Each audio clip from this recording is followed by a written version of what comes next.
അർജുന്റെ തെരച്ചിൽ നടക്കുന്ന സമയത്ത് തുടക്കം മുതലേ മനാഫ് ആ തെരച്ചിൽ നടത്തുന്നതിന്റെ മുൻപന്തിയിൽ തന്നെ ഉണ്ടായിരുന്നു.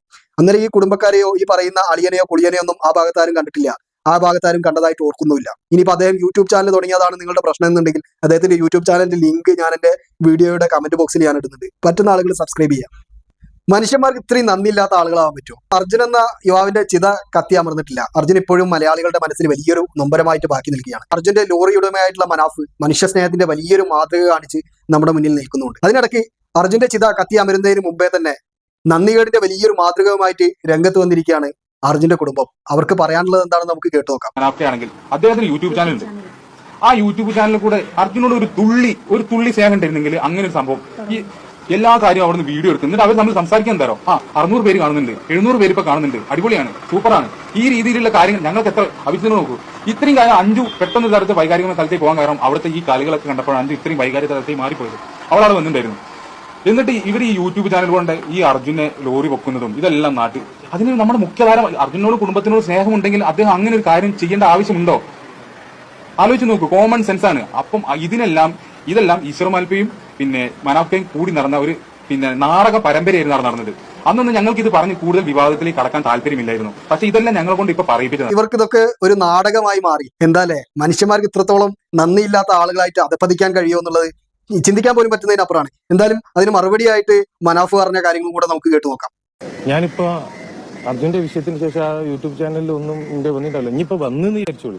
ഇനി ഞാൻ ഇതുവരെ അങ്ങനെ ആ യൂട്യൂബ് ചാനൽ കയറിയാൽ മതി. ഇത് കഴിഞ്ഞാൽ ഞാൻ ഇതിലേക്ക് അർജുനെ കിട്ടുന്നതോട് കൂടിയിട്ട് ആ യൂട്യൂബ് ചാനൽ ഒരു അർത്ഥമില്ല എന്ന് പറഞ്ഞു. ഇനിയിപ്പോ ഏതായാലും ആ യൂട്യൂബ് ചാനൽ ഞാൻ ഉഷാറാക്കും, അടിപൊളിയാക്കും. എന്താ ചെയ്യാനുള്ളത്? ആരെ തറവാട് സ്വത്ത് തീർത്തിട്ടല്ലാലും ഒന്നും ചെയ്യണേ. ഞാൻ എന്റെ യൂട്യൂബ് ചാനലിൽ ഞാൻ ഇങ്ങനെ ലോറിക്ക് അർജുൻ തന്നെ പേരിടും. അതൊന്നും പ്രശ്നമില്ല എനിക്ക്. ഞാൻ വേറെ ലെവലാ. എനിക്ക് ആരും പേടിയുള്ള കേസൊന്നുമില്ല. ഇനി എന്താ എന്റെ എതിരെയുള്ള ആരോപണങ്ങൾ എന്തൊക്കെ ഞാൻ അറിയില്ല. കുടുംബത്തിന്റെ വൈകാരികത തീർച്ചയായിട്ടും ഈ വൈകാരികത വെച്ചിട്ട് തന്നെയാണ് ജനഹൃദയങ്ങളിലേക്ക് അർജുൻ എത്തിയത്. അങ്ങനെ വൈകാരികത ആയിട്ട് അതിന് തോന്നുന്നുണ്ടെങ്കിൽ അത് വൈകാരികതയായിട്ട് കണക്കൂട്ടിക്കൊള്ളി ഒരു പ്രശ്നമില്ല. കുടുംബത്തിന്റെ ഇതും കേട്ടു, മനാഫിന് പറയാനുള്ളത് കേട്ടു. ഇതിനു മുമ്പേ തന്നെ നമ്മൾ മനാഫിനെ കണ്ടതാണ്. ആ വിഷയങ്ങളൊക്കെ ഞാൻ പങ്കുവെച്ചതാണ്. മനാഫിനെ മാത്രമല്ല, തെരച്ചിൽ നടത്താൻ വേണ്ടി മുന്നിട്ടിറങ്ങിയിട്ടുള്ള രഞ്ജിത്ത്, അതുപോലെ തന്നെ അതുമായിട്ട് ബന്ധപ്പെട്ട ലോറി ഉടമകൾ, അവരുടെയൊക്കെ പ്രതികരണങ്ങളും ഇതൊക്കെ നമ്മൾ കണ്ടതാണ്. വേറൊരു ദൃശ്യം കൂടെ നമുക്ക് കാണിച്ചു തരാം. കാരണം ഈ ഒരു മനാഫ് ഉണ്ടാക്കിയിട്ടുള്ള ഒരു വൈകാരികത, ആ ഒരു വൈകാരികത അർജുനെ ജനഹൃദയങ്ങളിലേക്ക് എത്രത്തോളം അടുപ്പിച്ചിട്ടുണ്ട് എന്നുള്ളതിന്റെ ഒരു ഉദാഹരണമായിട്ട് വേണമെങ്കിൽ നമുക്ക് എടുക്കാം. ജസ്റ്റ് ആ ഒരു വീഡിയോ കൂടെ ഞാൻ പ്ലേ ചെയ്യും. കുഞ്ഞൻ കരയണ്ടതാ, ഇങ്ങോട്ട് കരയണ്ട കുഞ്ഞൻ കരയണ്ട. പാവണ്ടോ, ഏട്ടൻ മരിച്ചു പോയില്ലേ? എനിക്കറിയണ്ട ഏട്ടൻ മരിച്ചു പോയില്ലേ?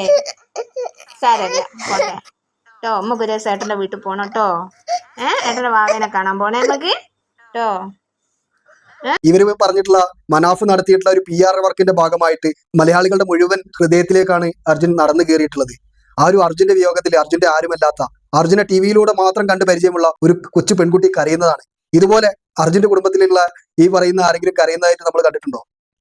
കുഴപ്പമില്ല, നമ്മൾ അതിനെ കുറിച്ചിട്ടൊന്നും പറഞ്ഞിട്ടില്ല. കാരണം കരയുന്നതും കരയാതിരിക്കുന്നതും ഒക്കെ ഓരോരുത്തരുടെ ഇതുപോലെ ഇരിക്കും. കാരണം കരയാത്തത് കൊണ്ട് അവർക്ക് വിഷമമില്ല എന്നൊന്നും നമുക്ക് പറയാനൊന്നും പറ്റില്ല.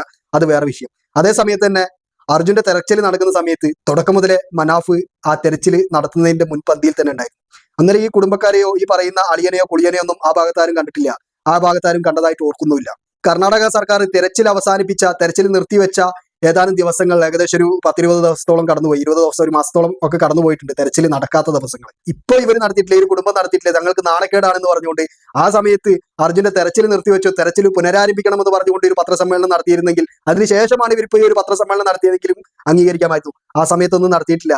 അതിനുശേഷം വയനാട് ഉരുൾപൊട്ടലുമായി ബന്ധപ്പെട്ട ഒരു വാർത്തകളൊക്കെ കിട്ടടങ്ങുന്ന സമയത്താണ് വീണ്ടും ഈ ഒരു വിഷയം സമൂഹ മാധ്യമങ്ങളിലും വാർത്താ ചാനലുകളിലും സമൂഹത്തിലും ചർച്ചയാക്കാൻ വേണ്ടിയിട്ട്, തിരച്ചിൽ പുനരാരംഭിക്കാൻ വേണ്ടിയിട്ട് മനാഫിനെ പോലുള്ള ആളുകൾ PR വർക്ക് നടത്തിയിട്ടുണ്ട്.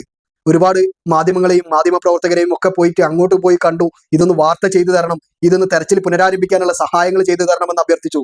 വാർത്താ മാധ്യമങ്ങളെ മാത്രമല്ല, ഭരണാധികാരികളെ, സാമൂഹ്യ പ്രവർത്തകരെ, ഇതുമായി ബന്ധപ്പെട്ട എല്ലാ ആളുകളെയും പോയി കണ്ടു. എന്നിട്ടാണ് വീണ്ടും തെരച്ചിൽ ആരംഭിക്കുന്നത്. രണ്ടാം ഘട്ടം ആരംഭിച്ച തെരച്ചിൽ കർണാടക സർക്കാർ അവസാനിപ്പിക്കുന്നതിന് തൊട്ടു മുൻപേ ഈശ്വർ മാൽപ്പ എന്ന് പറഞ്ഞിട്ടുള്ള ഒരു മനുഷ്യൻ ഈ ഒരു ലോറിയുടെ ജാക്കി കണ്ടെത്തിയതിനു ശേഷമാണ് ലോറി ഇങ്ങനെ ഉണ്ട്, കിട്ടുമെന്നുള്ള ഒരു സാധ്യതയിലേക്ക് വഴി തെളിച്ചിട്ടുള്ളത്. കാരണം ഇവരൊന്നും ഇത്ര ശക്തമായിട്ട് നിന്നില്ലായിരുന്നെങ്കിൽ അർജുനെ കണ്ടെത്താൻ പറ്റില്ലായിരുന്നു. അർജുനെ കണ്ടെത്തിയില്ലായിരുന്നെങ്കിൽ നിങ്ങൾക്ക് ഈ വിഷമവും നിങ്ങൾക്ക് ഈ പറയുന്ന നന്ദികേടൊന്നും കാണിക്കേണ്ട ആവശ്യം വരില്ലായിരുന്നു. മനാഫിനാരും ചർച്ചയാക്കില്ലായിരുന്നു. കാരണം അദ്ദേഹം അതിന്റെ പുറകിൽ അനുഭവിച്ച കഷ്ടപ്പാടുകൾ അത് നേരിട്ട് കണ്ടറിഞ്ഞ ഒരാളാണ് ഞാൻ. അതുപോലെ തന്നെ ഓരോ മലയാളികളും അദ്ദേഹത്തിന്റെ കഷ്ടപ്പാടുകളും അദ്ദേഹം ഇതിന്റെ പുറകിൽ എത്രത്തോളം നടന്നു എന്നുള്ളതും കണ്ട് അറിഞ്ഞ് മനസ്സിലാക്കിയതാണ്. ഇനിയിപ്പോൾ അദ്ദേഹം യൂട്യൂബ് ചാനൽ തുടങ്ങിയതാണ് നിങ്ങളുടെ പ്രശ്നം എന്നുണ്ടെങ്കിൽ അദ്ദേഹത്തിന്റെ യൂട്യൂബ് ചാനലിന്റെ ലിങ്ക് ഞാൻ എന്റെ വീഡിയോയുടെ കമന്റ് ബോക്സിൽ ഞാൻ ഇടുന്നുണ്ട്. പറ്റുന്ന ആളുകൾ സബ്സ്ക്രൈബ് ചെയ്യാം. അപ്പോൾ അതിന്റെ പേരിൽ അദ്ദേഹത്തിന് എന്തെങ്കിലും റീച്ച് ഒക്കെ കിട്ടിയിട്ടുണ്ടെങ്കിൽ അതിൽ നിങ്ങൾ വിഷമിക്കേണ്ട ആവശ്യമില്ല. കാരണം അദ്ദേഹത്തിന് കിട്ടിയിട്ടുള്ളത് അദ്ദേഹം പ്രവർത്തിച്ചതുകൊണ്ടാണ്. നിങ്ങൾ അർജുനെ കാണാതായി തെരച്ചിലൊക്കെ അവസാനിപ്പിച്ച സമയത്ത് അർജുന്റെ ഭാര്യയൊക്കെ പോയിട്ട് അവർക്ക് സർക്കാർ കൊടുത്തിട്ടുള്ള ജോലിയിൽ കയറി, അതൊന്നും കുഴപ്പമില്ല, അതൊന്നും തെറ്റായിട്ടുള്ള കാര്യമാണെന്നൊന്നും പറയുന്നില്ല. നിങ്ങളൊക്കെ നല്ല സുഖമായിട്ട് വീട്ടിൽ കടന്നിറങ്ങിയിട്ട് നല്ല സ്വസ്ഥമായിട്ട് ജീവിക്കുന്ന സമയത്ത് ആ മനുഷ്യൻ ഊണും ഉറക്കവും ഇളച്ച് രാപ്പകലില്ലാതെ ഓടി നടന്നതിന്റെ ഫലമായിട്ടാണ്